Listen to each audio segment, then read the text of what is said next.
Good evening, ladies and gentlemen. I welcome you to this press briefing by Foreign Secretary Shri Vikram Mishri on the ongoing developments around Operation Sindoor. We are also joined by Colonel Sophia Qureshi and Wing Commander Vyomika Singh. With that, I hand over the floor to Foreign Secretary. Sir, over to you. Thank you Randeep नमस्कार good afternoon आप सबका स्वागत है और मैं सबसे पहले अनुरोध करूंगा कर्नल सोफिया कुरैशी से कि वो आपको आज तड़के सवेरे से हुई घटनाओं से अवगत कराएं। Colonel Qureshi. Thank you sir. नमस्कार। 8 से 9 मई 2025 की मध्य रात्रि को पाकिस्तानी सेना ने सैन्य बुनियादी ढांचे को निशाना बनाने के इरादे से पूरी पश्चिमी सेना पर भारतीय वायु क्षेत्र का कई बार उल्लंघन किया। यही नहीं बल्कि पाकिस्तानी सेना ने नियंत्रण रेखा पर भारी कैलिबर वाले हथियारों से गोलीबारी भी की। अंतर्राष्ट्रीय सीमा और नियंत्रण रेखा पर लेह से लेकर सरक्रीक तक 36 स्थानों पर 300 से 400 लगभग ड्रोनों का इस्तेमाल घुसपैठ का प्रयास करने के लिए किया गया।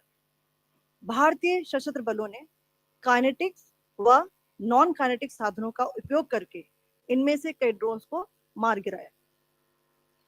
इतने बड़े पैमाने पर हवाई घुसपैठों का संभावित उद्देश्य वायु रक्षा प्रणालियों का परीक्षण करना और खुफिया जानकारी इकट्ठा करना था।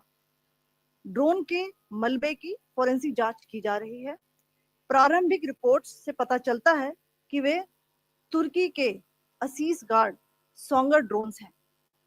इसके उपरांत रात में पाकिस्तान के एक सशस्त्र यूएवी ने भटिंडा सैन्य स्टेशन को निशाना बनाने की कोशिश भी की, जिसे पकड़ा गया और उसे निष्क्रिय कर दिया गया।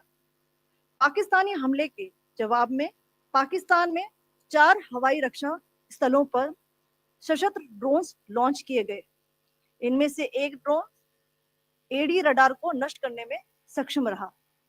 पाकिस्तान ने जम्मू कश्मीर के तंगधार, उरी, पुंछ, मेंढर, राजौरी, अखनूर और उधमपुर में भारी कैलिबर आर्टिलरी गन और सशस्त्र ड्रोन्स का उपयोग करके नियंत्रण रेखा के पार गोलीबारी भी की, जिसके परिणाम स्वरूप भारतीय सेना के कुछ जवान हताहत हुए और घायल हुए।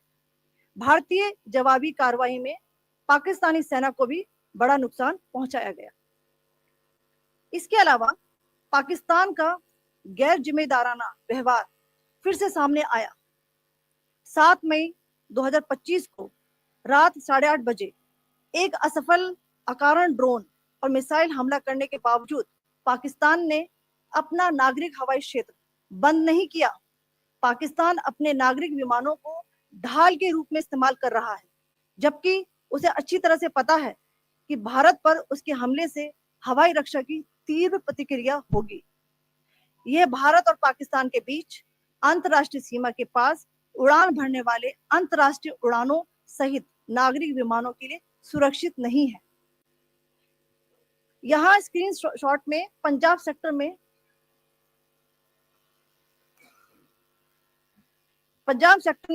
हाई एयर डिफेंस अलर्ट स्थिति के दौरान एप्लीकेशन फ्लाइट रडार 24 का डेटा दिखाया गया है।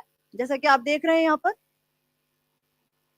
भारतीय पक्ष का हवाई क्षेत्र घोषित बंद के कारण नागरिक हवाई यातायात से पूरी तरह से रहित है। कराची और लाहौर के बीच के हवाई अड्डे मार्ग पर नागरिक एयरलाइंस उड़ान भर रही है। हाई अलर्ट किया गया है विमान फ्लाइनेस एविएशन का एयरबस 320, जैसा कि आप यहाँ देख रहे हैं,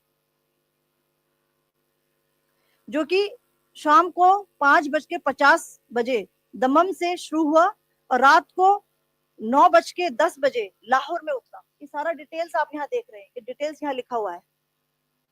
can you see this?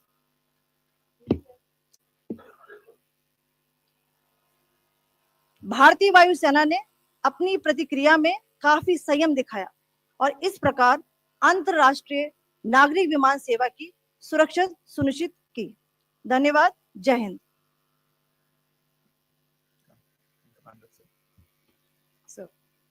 Good afternoon to you all. On the intervening night of 8th-9th May 2025, Pakistan military carried out multiple violations of Indian airspace along the entire western border with an intent to target military infrastructure. Pakistan military also resorted to firing of heavy caliber weapons along the line of control. Along the international border and line of control, drone intrusions were attempted from Leh to Sir Creek at 36 locations with approximately 300 to 400 drones.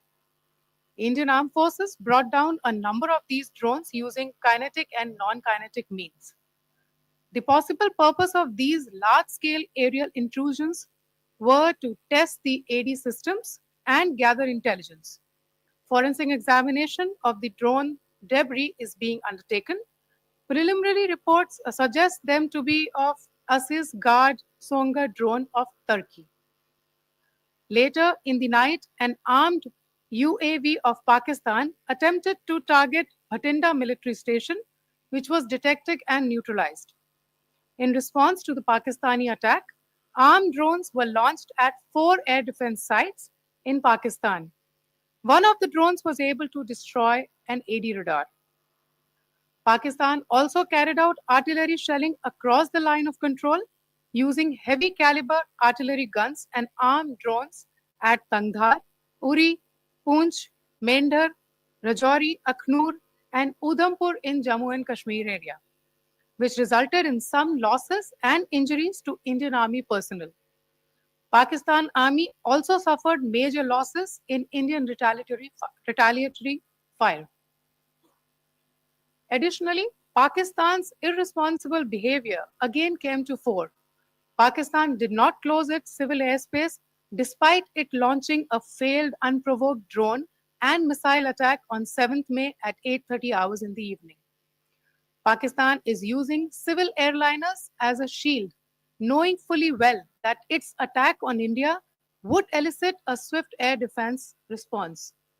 This is not safe for the unsuspecting civil airliners, including the international flights, which were flying near IB between India and Pakistan. The screenshot we just showed and we shall share with you, it shows the data of the application Flight Radar 24 during a high air defense alert situation in the Punjab sector. As you have seen, the airspace on the Indian side is absolutely devoid of civil air traffic due to our declared closure. However, there are civil airlines flying the air route between Karachi and Lahore. Amongst the other civil aircraft that you can see, we have highlighted an aircraft which is Airbus 320 of Flynas Aviation, which was originated from Dammam at 1750 hours and landed later at Lahore at 2110 hours in the night. Indian Air Force demonstrated considerable restraint in its response, thus ensuring safety of international civil carrier.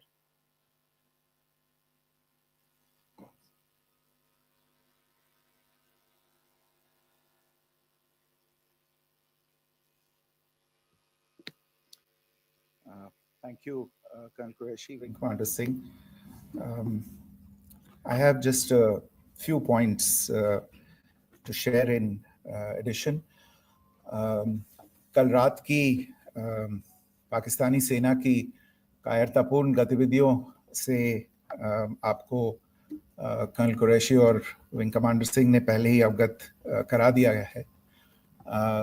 These provocative and escalatory actions that were taken by Pakistan last night were targeted at Indian cities and civilian infrastructure, in addition to some military targets. The Indian Armed Forces responded proportionately, adequately, and responsibly. ये जो हमले हुए कल रात को भारतीय सैन्य इकाइयों ने पर्याप्त रूप से और एक जिम्मेदाराना रुख अपनाते हुए इन हरकतों का उत्तर दिया.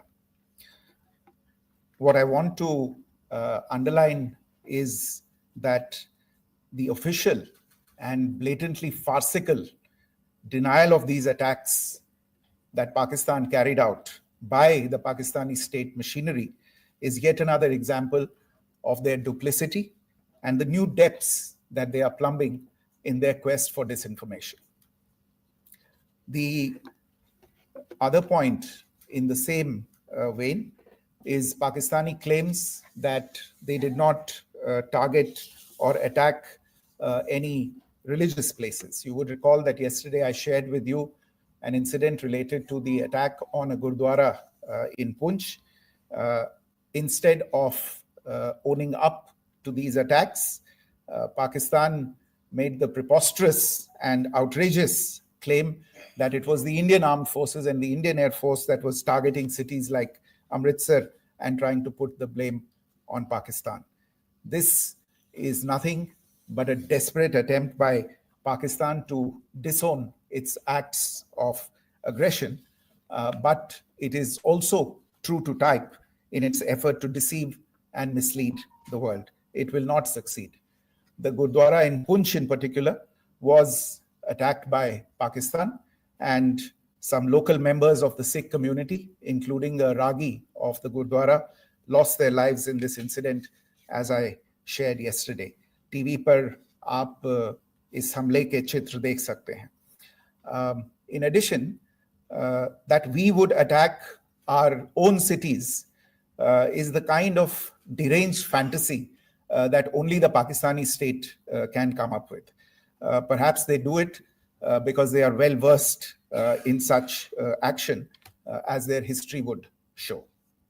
The last point I wanted to make this evening is again this disinformation that is coming from Pakistan about India targeting the Nankana Sahib Gurdwara through a drone attack. This is again yet another blatant lie and part of Pakistan's disinformation campaign. As we saw in the Pahalgam attack, Pakistan is again trying desperately to impart a communal hue to the situation with an intention to create discord. Again, we are not surprised. India's steadfast unity in itself is a challenge to Pakistan. Let me stop there. I have time only for a few questions and be happy to try and answer them. First, I call Siddharth. Siddharth, please. Hi, sir. I'm Siddharth from Beyond. So this is Siddharth, behind, please. The other Siddharth. yes. Hi, sir. I'm Siddharth from CNN News 18. Sir, I only want to know from you the status of Kartarpur corridor. Is it open or not? If you can. I think you're all aware of the situation along the entire India-Pakistan border and the areas around the line of control. In view of the existing security scenario, the services of the Kartarpur Sahib corridor have been suspended till further directions. We'll update you as and when there is a change in the situation. We have a question here. Rishabh. So, good evening, Rishabh from Times Now. So, you spoke about religious places being hit in Jammu. There's another religious place, which is a Carmelite nun church that has been hit. What do you have to say about it, if you can explain it to us? Yeah, actually, we do have some information about this extremely regrettable and condemnable incident during heavy shelling across the line of control in the early morning of 7th May. A shell fired from Pakistan landed just behind the Christ School run by the Carmelites of Mary Immaculate congregation in Puj.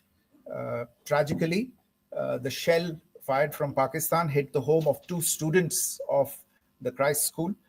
Both students unfortunately lost their lives and their parents were severely injured. Another Pakistani shell struck a Christian convent of nuns belonging to the congregation of the Mother of Carmel, damaging water tanks and destroying solar panel infrastructure. Several priests, nuns, school staff, and local residents took refuge in an underground hall beneath the Christ School during the shelling by Pakistan. The school happened to be closed at the time, fortunately. Otherwise, more losses would have occurred. Again, we have seen the Pakistani side targeting and shelling places of worship with a particular design. This includes gurdwaras, these convents and temples. This is a new law even for Pakistan. Your question here, Pranay. Sir Pranay Upadhyay Amar Ujala से। Sir कल आपने इसी podium से पाकिस्तान के IMF bailout को लेकर और Indus water treaty को लेकर जो टिप्पणी की थी उसकी पाकिस्तान में काफी तीखी प्रतिक्रिया भी आई और उसके बाद हमने देखा कि पाकिस्तान की तरफ से किस तरीके से लेह से लेकर भुज तक पूरी बॉर्डर के ऊपर जो इन्वेजन था वो किया गया। मौजूदा सिचुएशन के अंदर पाकिस्तान के बेलआउट पैकेज को लेकर और पाकिस्तान के इन अटेम्प्ट्स को लेकर आपका क्या असेसमेंट है? और दूसरा ये भी जानना चाहेंगे कि पाकिस्तान की तरफ से ये जो अटेम्प्ट किया गया था उसका भारत ने अभी तक उस तरीके का कोई जवाब नहीं दिया गया है, तो क्या भारत इसका जवाब देगा जो कार्रवाई हुई है बीते 24 घंटों में? देखिए प्रणय, जहां तक इंडस वाटर्स ट्रीटी का सवाल है, मैंने कल विस्तार से उसके बारे में इसकी चर्चा की है।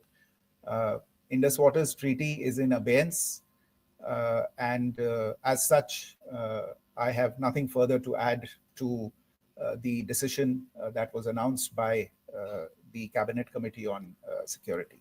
जहाँ तक IMF bailout का सवाल है, आपको ज्ञान होगा कि IMF की आज मीटिंग हो रही है।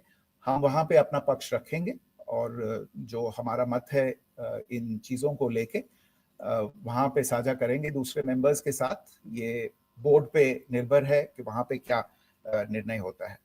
और जहाँ तक जो कार्रवाई हुई है उसका जवाब देने का जो आपने जो प्रश्न उठाया है, जो आज ब्रीफिंग हुई है, जो आपको सूचना मिली है, मैंने भी कहा है कि जो आज सवेरे तड़के सवेरे जो गतिविधियां हुई, भारत ने उनका एक जिम्मेदाराना पूर्ण तरीके से और एक पर्याप्त तरीके से उसका जवाब दे दिया है। सिद्धांत।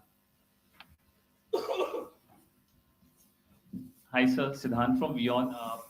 Sir, the External Affairs Minister has spoken to many of his counterparts around the world. Yesterday, he spoke to the U.S. Secretary of State Marco Rubio. So, what were the key areas of conversations during that call? Yes, the minister had a conversation with the U.S. Secretary of State. As you can imagine, the focus of discussions was the terrorist attack in Pahalgam and the response that India mounted after that on the 7th of May. The Secretary of State shared his thoughts on these developments with the minister. The minister deeply appreciated the US's commitment to work with India in the fight against terrorism. And he also underlined the targeted measures that India had taken in connection with Op Sindoor. The minister also underlined that India would firmly counter any attempts at escalation from there. But in follow-up to that, as you are aware, there have been a number of other conversations. The minister had a conversation with the UK Foreign Secretary, David Lammy, today. There too, the discussion centered around countering terrorism, for which there must be zero tolerance. And I understand just a short while ago, the External Affairs Minister has also spoken to the Foreign Minister of Norway, Espen Barth Eide, which was also focused on recent developments stemming from the terrorist act in Pahalgam. One last question, Sudhi. Sir, Foreign Secretary, thank you for doing this. Sudhi Ranjan from Bloomberg. Foreign Secretary, India had struck Bahawalpur the other day, which is also connected with the murder of one of us, journalist Daniel Pearl. If you could give us an understanding of what exactly are the reports that you're getting. Well, you're right. Bahawalpur is the headquarters of the Jaish-e-Mohammed terrorist group that is proscribed by the United Nations. Its leader, Maulana Masood Azhar, is a proscribed individual. It is, you brought up the connection with the tragic death or killing of Daniel Pearl of the Wall Street Journal. the Jaish-e-Mohammed was in some way directly or indirectly responsible for the death of Daniel Pearl. But the real connection is through Ahmed Omar Saeed Sheikh, the British Pakistani jihadi who was held in India, but was finally released in 2000, and he was the person who lured Daniel Pearl to his eventually leading to his murder. So these are all obviously connected figures, connected individuals, connected institutions, and the attack on Bahawalpur, on that facility of the Jaish-e-Mohammed in Bahawalpur is, I would imagine, a fitting part of this unfortunate incident. Thank you all. Thank you, sir. With that, we come to the closure of this press briefing. Thank you very much.